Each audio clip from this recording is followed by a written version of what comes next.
আব্বার কাছে যায় হ্যাঁ মানুষে ইলিয়া উডা বলে খালি সম্পত্তি মেলা না শুনবো কি এত সম্পত্তি কি আব্বা আব্বা কি আছে বাবু? এই বাড়ির আশেপাশে এত সয় সম্পত্তি তোমার কিভাবে হইলো? ওরে বাপ ওরে, ওরে পাগল তুই বুঝিস না? না ওরে পাগল, আমার দাদা যখন মরে গেছে তাহলে আমার বাপ মালিক হয়েছে জমির, তাহলে আমার বাপ যখন মরে গেছে তাহলে আমি মালিক, তাহলে এখন আমি যখন মরে যাবো তাহলে তুই তখন মালিক হবো। এটাই কি বুঝতে পারিস না? বুঝতে পারছি। তাহলে তুমি মরে গেলে আমি সম্পত্তি পাই যাবো? হ্যাঁ অবশ্যই। 2 মিনিট থামো। এ বাপু 2 মিনিট থামো মানে কি আছে রে?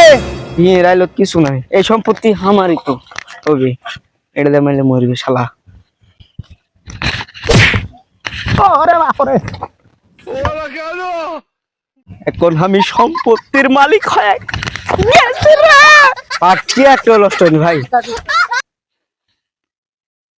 এখন আমি সম্পত্তির মালিক হইয়া গেছি। বন্দুক কন দি। ठीक है। হ্যালো বন্ধু, কোটে তুই? ইয়া শুনে, ওই যে আব্বাক মারে ফেলছি, ওই যে এত সম্পত্তি আমার আসলো সব আমার হয়ে গেছে। এই আজ তুই মদ টদ যা আছে কিছু আছে সব ব্যবস্থা কর। আজ রাতে পার্টি হবে, সে পার্টিটা কিনা। আর ওই তোর ওই মিস্ত্রি ফসির মিস্ত্রি নাকি মিস্ত্রি আছে বলে, ওই মিস্ত্রি কেন বলে তো আমি ওই রুলেক্স না কি বলে একটা বাড়ি আছে, এই বাড়িটা করবো আমি, আমার শখ। আচ্ছা